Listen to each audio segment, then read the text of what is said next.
Graça e paz da parte de Deus o Pai, Deus o Filho e Deus o Espírito Santo nos sejam multiplicados todos os dias de nossa vida. E nesse momento onde nós queremos meditar sobre o texto do Antigo Testamento, sobre a leitura de Malaquias, capítulo 3, versículos 1 a 8. Que Deus abençoe essa meditação em nossos corações. Amém. Pode sentar-se.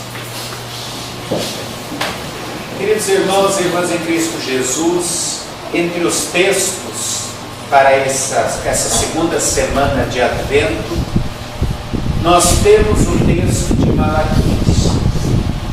Raríssimas vezes durante o ano da igreja nós temos textos desse último livro do Antigo Testamento, esse profeta que nos deixou apenas 4 capítulos, 2 folhas na nossa Bíblia escritos.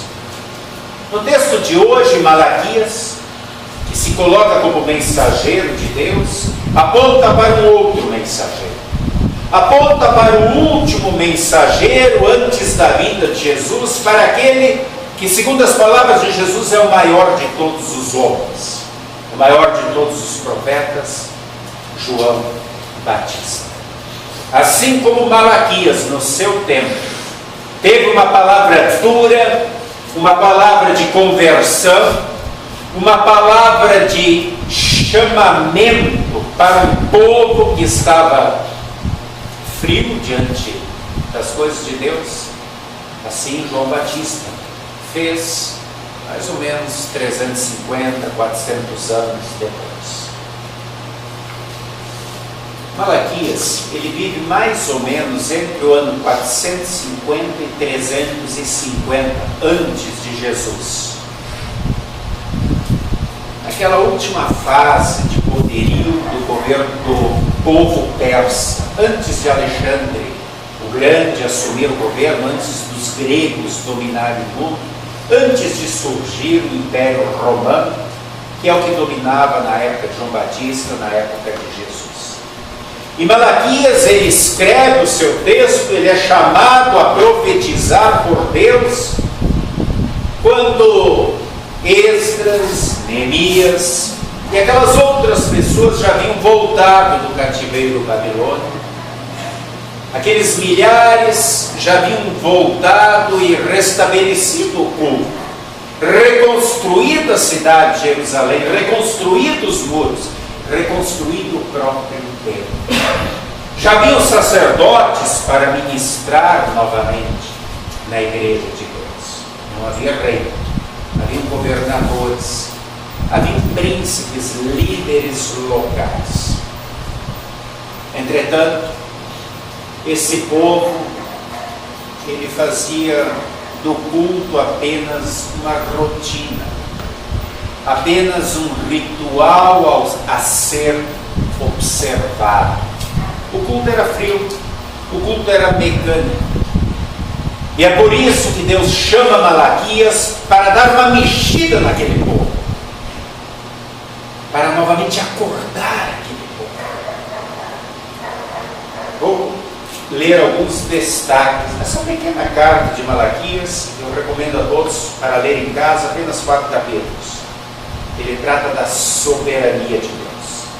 Ele diz que Deus é Pai, Deus é Senhor, Deus é o Rei dos Reis, Deus é zeloso, Deus odeia o pecado, Deus é o Deus que fez uma aliança e que deu mandamentos para serem cumpridos. E Deus é o Deus que cuida do seu povo, da sua igreja, da sua casa.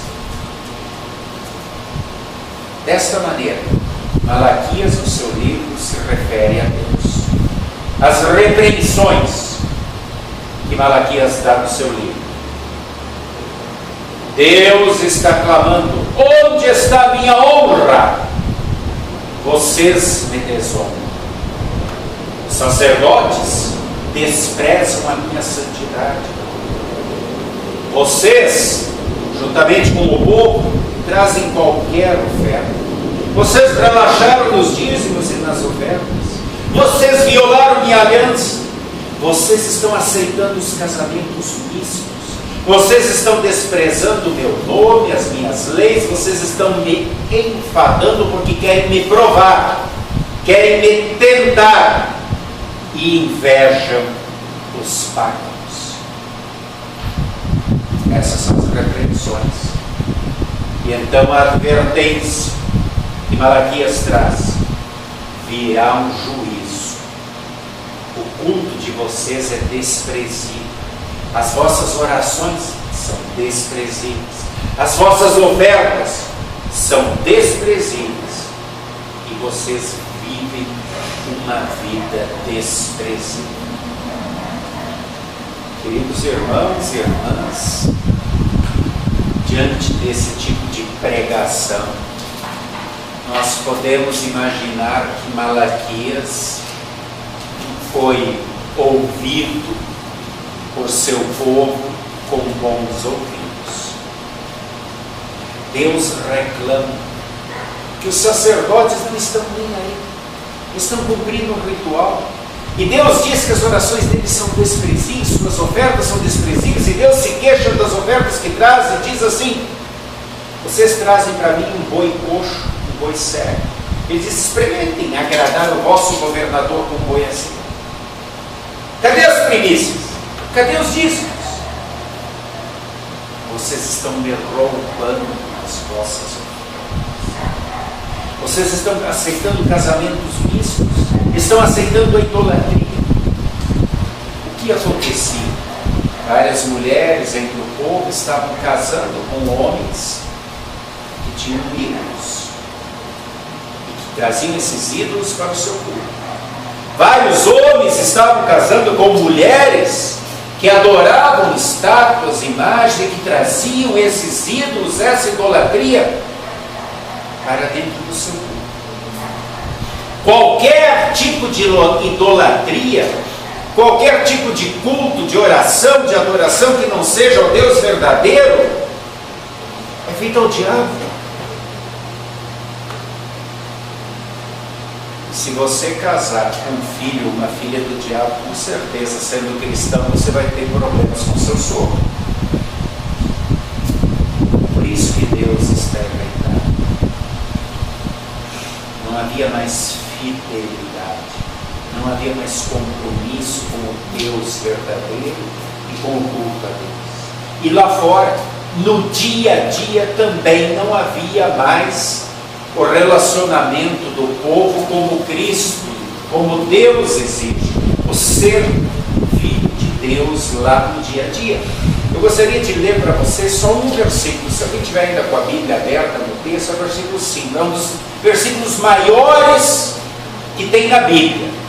Agora, olhem o conteúdo desse versículo. Chegar-me-ei a vós outros para juízo.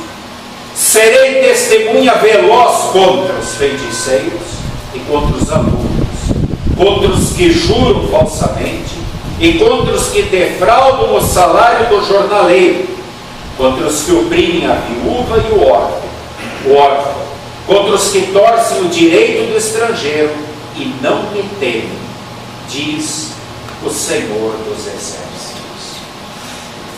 Deus aqui, Ele está falando do nosso cristianismo no dia a dia. Ele está falando daquelas pessoas que cometem a feitiçaria, a bruxaria.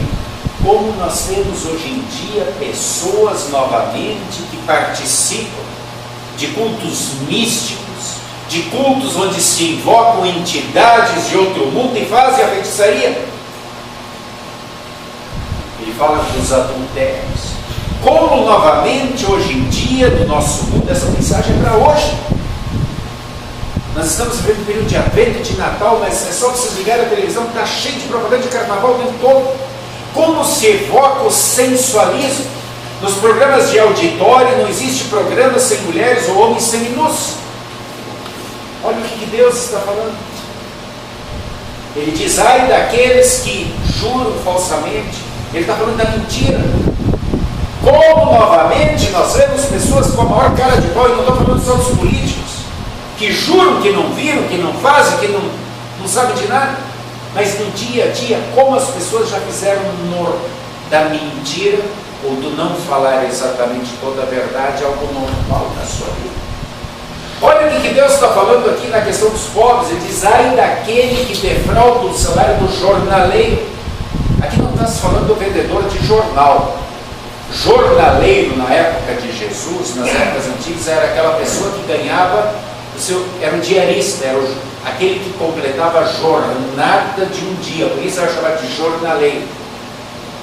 Aquele que ganhava o seu salário no final do dia. Diz: ai daqueles que enganam, daqueles que não pagam a diária, daqueles que defraudam, daqueles que, olha, vou te pagar amanhã, vou te pagar depois. Como existe hoje em dia pessoas que exploram, que oprimem o pobre, o diarista, aquele que vive do dia a dia para a sua subsistência.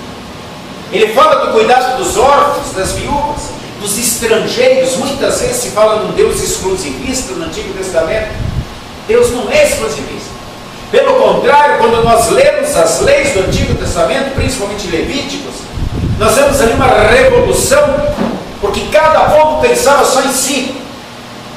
Quando conquistavam os outros povos, eles eram eliminados ou transformados em escravos, não tinham direito nenhum. E Deus ali para o seu povo, quando Ele faz as suas leis civis para o povo dele, Ele dá os mesmos direitos ao estrangeiro, os mesmos deveres, os mesmos direitos.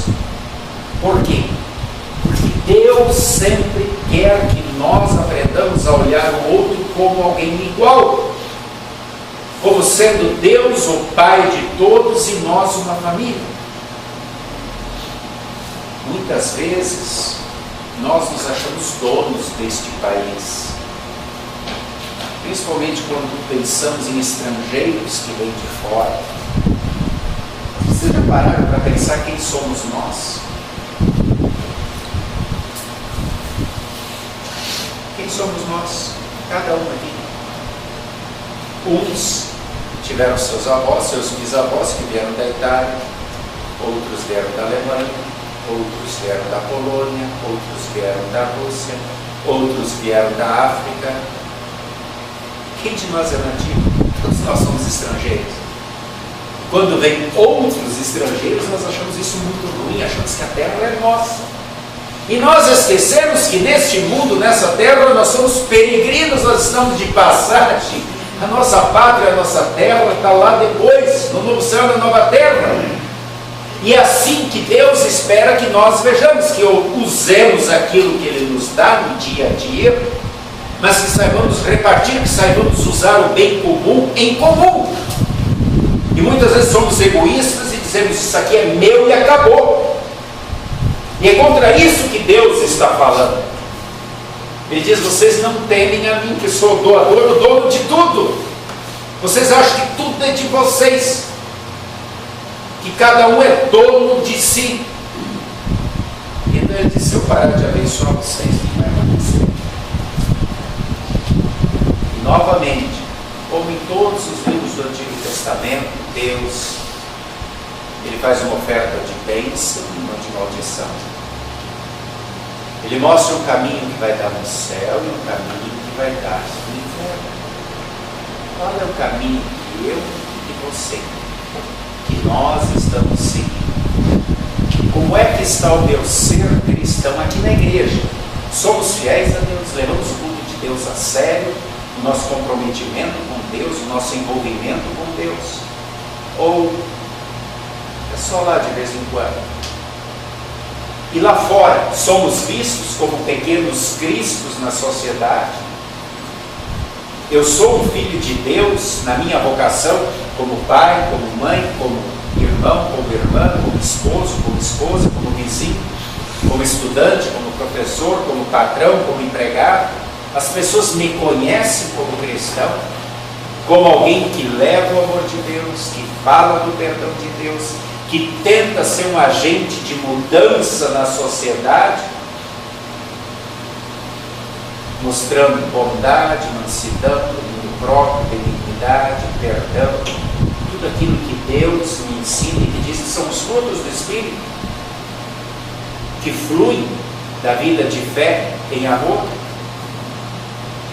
Ou será que esse puxão de orelha que Malaquias está dando para o seu povo para a sua época, também serve para mim. A pregação dele é muito parecida com a de João Batista: arrependei-vos e convertei-vos. João Batista, que viria 350, 400 anos depois, e que é aquele que no texto de hoje ele diz: o meu mensageiro vai preparar o caminho do anjo da aliança. No texto de Malaquias ele fala que Deus é o Deus da aliança. Portanto, quem é o anjo da aliança, o mensageiro da aliança? É o próprio Jesus. Lá em Mateus, capítulo 26, versículo 28, Jesus diz assim, no momento em que ele dá o vinho na Santa Ceia, para os discípulos ele diz: este é o sangue da nova aliança derramado em favor de vós. A antiga aliança, na qual vivia Malaquias, ela era composta de sacrifícios de animais. Aqueles animais que Deus está exigindo que sejam as primícias, que sejam os melhores, e que estavam sendo trazidos de qualquer jeito. Essa era a antiga aliança que não estava sendo cumprida e que Deus exigiu cumprir. Agora, quando vem Jesus, ele faz uma nova aliança. E João Batista aponta para ele e diz: ele é o Cordeiro que tira o pecado do mundo. Ele é aquele que vem se sacrificar. Ele é aquele que por amor a nós vai se jogar na cruz. Lembra quando Jesus está subindo e diz: eu vou morrer, ninguém tira a vida, eu a dou porque eu quero? Ele está se pregando naquela cruz por amor a nós, para que o sangue dele agora seja o sangue da nova aliança.